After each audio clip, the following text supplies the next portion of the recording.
Welcome to Pet Pals. I'm Dee Dee, and this is Randy, and we're here at Frederick County Animal Control, as we are every week, bringing you some adoptable animals. Your Animal Control and Pet Adoption Center is at 1832 Rosemont Avenue, and as you've all heard me say many times, we get over 5,000 animals every year. Last year was very good because we were just under 5,000, and that averages out to about 15 a day.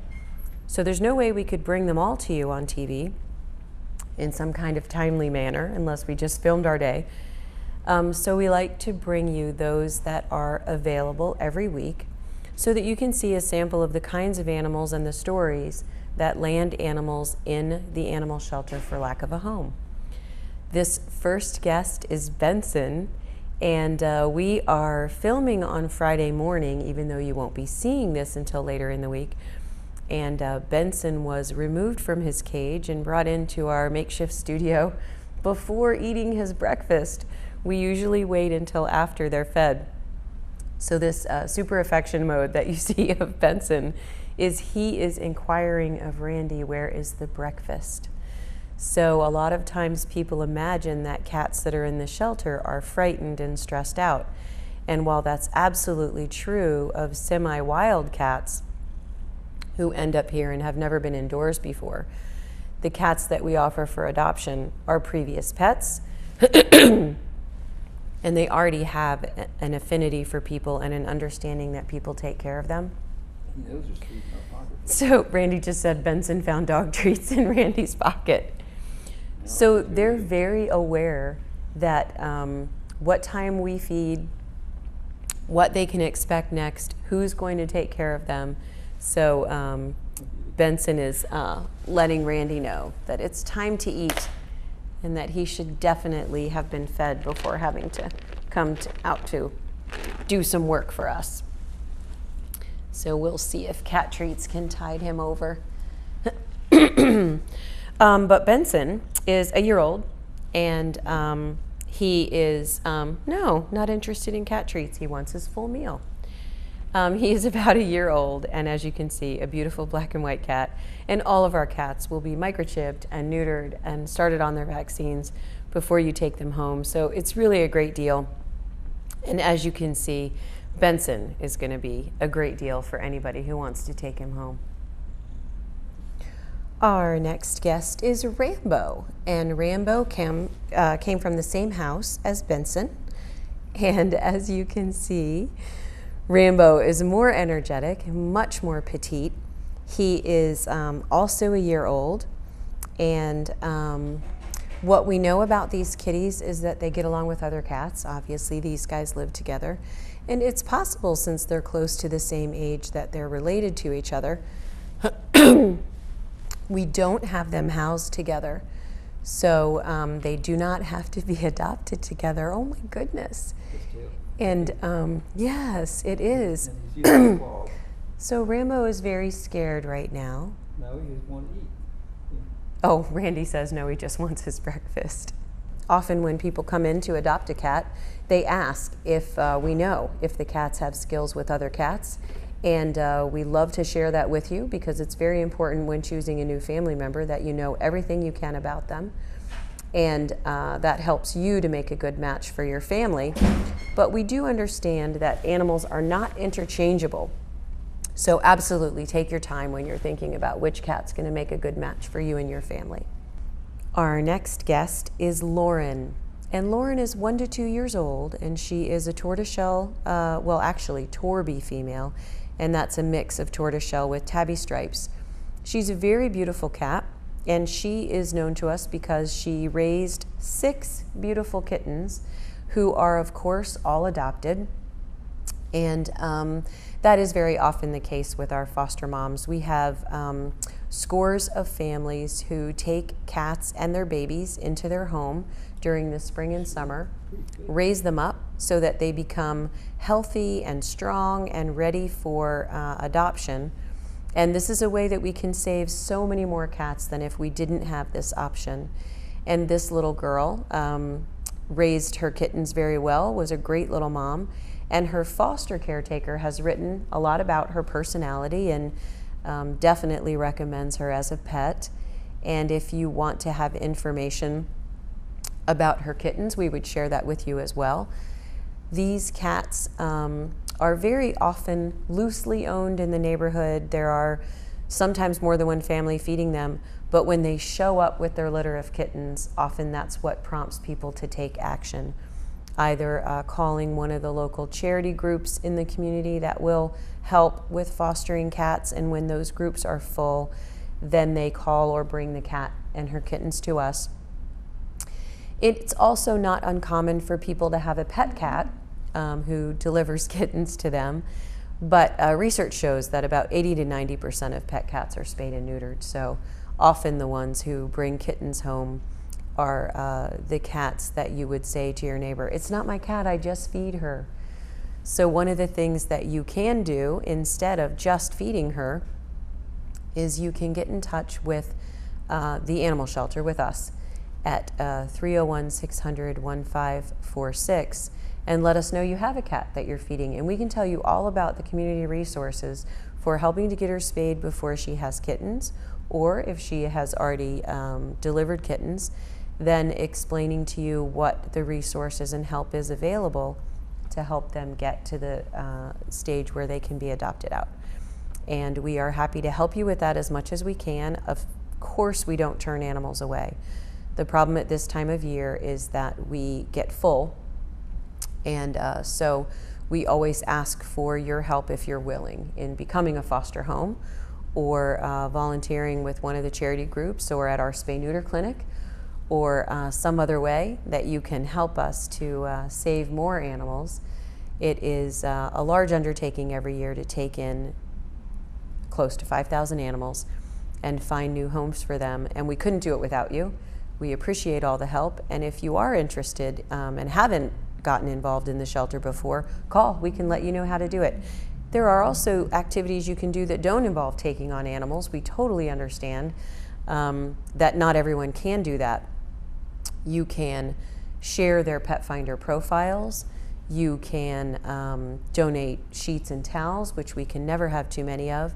There's just so many ways that you can help if you would like to, and we would like to tell you how to do that. So we are going to take a short break, and then we're going to be back with a beautiful litter of kittens, and then we're going to meet some rabbits that need homes. She's been fed, by the way. Randy said, you know how the other 3 cats we just showed you, we're all active trying to jump out of his arms. We're bringing them in here during feeding time. So Randy wanted me to point out that this kitty got a chance to eat her breakfast before coming in. So you see a totally different attitude about being the schedule being disrupted. Cats really like to know what's going to happen next. So you can help them out by offering that.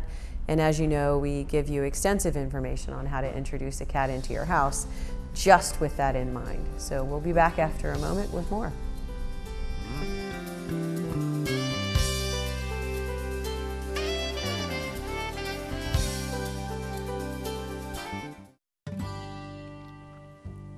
The original Frederick County, Maryland seal, dating back to the mid to late 1800s, depicted an unclothed farmer holding a spiked tooth harrow and a single shovel plow. In 1957, a former roads board engineer was asked to create a new decal for offices and office doors.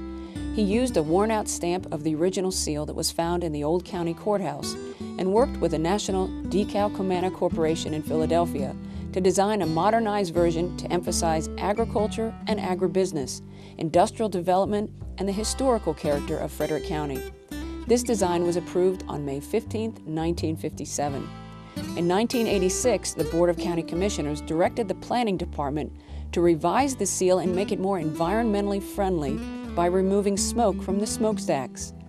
The board adopted a revised version of the seal in late 1986, showing the county's founding date of 1748, stars representing the original 13 colonies, the scenic Catoctin Mountains, the jug at the original jug bridge at the Monocacy River, an industrial building in the distance to show support of economic development, and in the forefront, a farmer sitting on sacks of agricultural products representing the county's dedication to the farming community.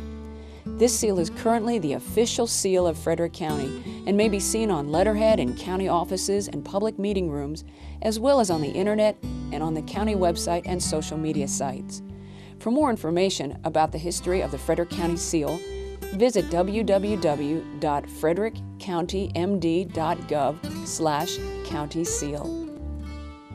Join Frederick County Parks and Recreation for some hands-on cooking classes at the Ballinger Creek Community Building in Frederick, Maryland.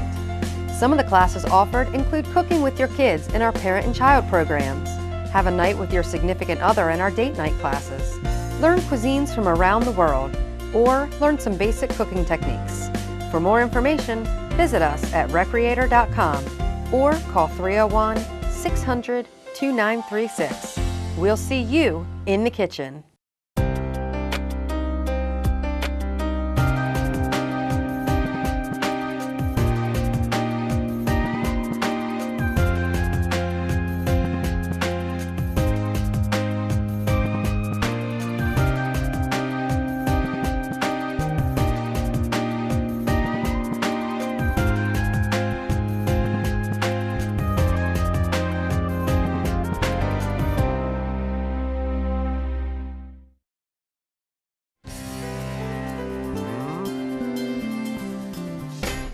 We are back at Frederick County Animal Control and Pet Adoption Center on Rosemont Avenue, bringing you some adoptable rabbits. And one of the downsides of bringing you rabbits so that you can consider them for adoptions, because they do make wonderful companions and pets, is that it often introduces a period of time where people bring us rabbits. So that's a downside for us, because right now we have over 12 rabbits. And we don't, the building is not set up for housing rabbits. It's really set up for puppies and kittens, dogs and cats. So one of the things that is important for people to know if they have a rabbit and they're looking for a home for the rabbit is you can give us a call and ask us how you can do that yourself. Because bringing the rabbits here is certainly your option if you're a Frederick County resident, but it is a hardship for the shelter, and since we do not find homes for all the animals that come to the shelter, you are putting your animal at risk of not being able to get adopted. Now, obviously, all healthy, friendly animals do get new homes, but often people bring us pets that have not been socialized. And in Molly's case, she was purchased from a pet store. Her owners had her for 2 years. She is a beautiful Rex rabbit, just a lovely, lovely coat. But after caring for her for 2 years, they brought her to us, and Molly does not like to be picked up. She's not used to it, so we're working with her on that. But sometimes when people bring us animals, they're very concerned that something will happen to the animals, in specific euthanasia. If they bite, if they are sickly, then there is that risk. But I want all of you to be assured that many animals with minor behavior problems and even quite serious health problems do get saved. We just can't save all of them, so the shelter should be your last resort for relinquishment and your first resort for adoption, because it really helps us the more people get their pets from the shelter. So Molly is a lovely bunny. She has been interacting with our kids from kids camp and getting used to being picked up with a towel and held in laps, and that is going very well for her. She's quite beautiful too, so I don't think she'll have trouble finding a home, but I am hopeful that showing you the rabbits for adoption does not result in more rabbits arriving at our admission desk. Midnight is an adult male rabbit. He's part lionhead, part dwarf, maybe part mini lop, and is a lovely little bunny. One of the things that we found when Midnight arrived at the shelter was that a common injury for bunnies, because they're kept in caging just like Randy is standing in front of, is if you shut the door suddenly, they can get their leg caught in it. Now, Midnight's injury did not happen here at the shelter, and we actually don't know how it happened. But the veterinarian examined Midnight and determined that it's a typical injury of nerve and tendon damage, perhaps. We didn't take an x-ray, and that's because x-rays show damage to bones.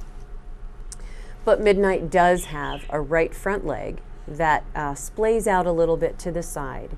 Now, using it's not a problem, and the veterinarian estimates that it may get better with time. But it's going to take a special person willing to understand that Midnight needs to have a lot of traction in the cage and be able to have someone gentle to handle, pick up. And these are things that we'll talk to you about when you come to adopt. And it's a perfect example of a bunny that might come to the shelter that we would have trouble finding a home for. And also, commonly, when people bring us a bunny like Midnight, they'll tell us how nice the bunny is and how they've never had health problems and what a great pet they are. But sometimes we have to consider if that person knows this rabbit well and loves the bunny and no longer wants to take care of the bunny, then consider how hard it is to find someone who doesn't know this bunny who's willing to do all of that and more. Since Midnight does have a health concern, which may not be serious, but many people who want to add a pet to their life want to hedge their bets as best they can by getting the youngest, healthiest, most guaranteed animal possible, and that is certainly their right to do so. But we're very fortunate in Frederick that so many people are willing to come to the shelter first and talk to us about the animals we have available, because very often we can make perfect matches with wonderful animals that are just what the family is looking for. Hopefully for Midnight, someone is looking for just such a bunny. Our next guest is Apple, and Apple is a female dwarf bunny with a little bit longer hair than average. She is very gentle and doesn't mind being picked up at all. So apparently whoever cared for her before she came to us handled her frequently. She is having a great time this week with some of the kids from Kids Camp. They come in every day and get to spend the times caring for and holding the animals, and she very gently accepts it all. She's a little bit of a passive bunny, so you have to be careful with bunnies like her, because certainly if she is accepting of so much handling and she were to be a child's pet, she would make an excellent pet. But you would definitely want to supervise, because she's not going to complain about mishandling. So it is really important that she be a pet for a child who understands bunnies can be fragile, even though they are very agile, outgoing, and interested in hopping over obstacles and playing with toys. They also have to be gently handled and set down lightly and picked up carefully, because one of the things that can happen to bunnies if they get out of shape from living in a cage, in too small of a cage, is that they're not strong enough and fit enough to handle their actual strength. So one example of bunny injuries, in addition to the leg injury from cage doors, is that they can hurt their back from when bunnies are really happy and excited, they leap up in the air and kick up their heels. And you can imagine when you used to do that as a kid, how easy it was. And some of us know not to try that so much anymore. So bunnies that get out of shape from cage life do have to be handled very gently, and also allowed to gradually have more and more exercise so they can be strong and fit, and so they can hop around as they like to do. George is another 2-year-old bunny, or at least an adult dwarf bunny that was kept for 2 years. We're pretty sure about his age though, because the people who brought him in had several bunnies and they had the mom. So this is an example of one of the problems with having bunnies that are not spayed and neutered, is that you may end up with more bunnies.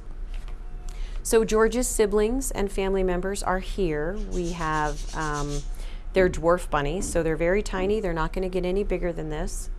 And I don't know if you can hear in the background, but we have a bunny nearby who's thumping. And George is not doing that. But what's important to know about that thump, rabbits take their back foot and thump it on the bottom of their cage. It's a little territorial message. It could be to other rabbits nearby. It could be to people who are reaching into their cage. But it's a warning that the rabbit's upset about the intrusion. Now, George, and another bunny in the background is answering that, one of George's siblings. So it's important, if you want to get a pet, that you take some time to research what their behaviors are and what they mean. And they're not complicated to understand. In fact, some of kids and people who have been raised around animals have a real instinct for a new behavior in an animal, whether it's a threat or a friendly gesture. But it's still a good idea to look specifics up because, for example, when bunnies are very happy, they jump around and kick up their feet, as we explained. George was doing that off camera. Unfortunately, you didn't get to see it, but hopefully George might show you that in a minute. And the foot stomping, that's important to know if you're going to have a bunny. And the other thing that's important to know is bunnies, just like horses, eat hay. They ferment the hay at the end of their digestive cycle. So it needs to be hay without too much protein and sugar so that they get the most nutrition out of it and don't have any side effects. Bunnies get tummy aches from eating the wrong thing, just like horses. And it's very important to keep their cage clean. We have George set up in this big sprawling puppy pen because when he was brought to us, he had been housed in conditions that were a little too crowded, and you may be able to see on his back legs, he has some of his hair shaved off where he got a little skin rash from being in damp hay and straw. So the several things that you need to know about bunnies is that they are not shy and retiring as people might think, that they need to build up their strength if they've been raised in a cage before they're allowed to have too much freedom. They certainly should be allowed to have freedom when they're fit and ready for it. They must be kept clean, they have to eat hay, and they have a lot of behaviors that cats and dogs would not display. So you need to look into those so you'll understand. Also, just like horses, they can't see directly in front of their face. So people very often poke their fingers through a rabbit hutch and then get a surprise bite. And the reason for that is twofold. Number one, bunnies are used to people sticking food through their bars, so when things stick in, they are very likely to grab them and see if they're good to eat. The other reason is because since they can't see directly in front of their face, petting them right on the tip of their nose is so rude because they will not see it coming. Now, obviously, bunnies, just like other domesticated companion animals, do like to be stroked by people once they know that people are safe. And people like doing it. So they can make fantastic pets. You feel good, they feel good, but we will help you learning about a new species and if that animal is a good match for you by answering all of your questions and letting you have some time in the shelter to meet with these animals and see if they're right for you. Thanks for joining us on Pet Pals. We will be back next week with some new animals, and certainly we hope that you come to the shelter if you're interested in a pet. I'm sure you can hear in the background that there are many other animals besides bunnies and cats. We have dogs and we have parakeets, which you can hear. We also have guinea pigs, we have gerbils, and you never know what new animals might be waiting for you at the shelter at 1832 Rosemont Avenue. We'll see you next time on Pet Pals.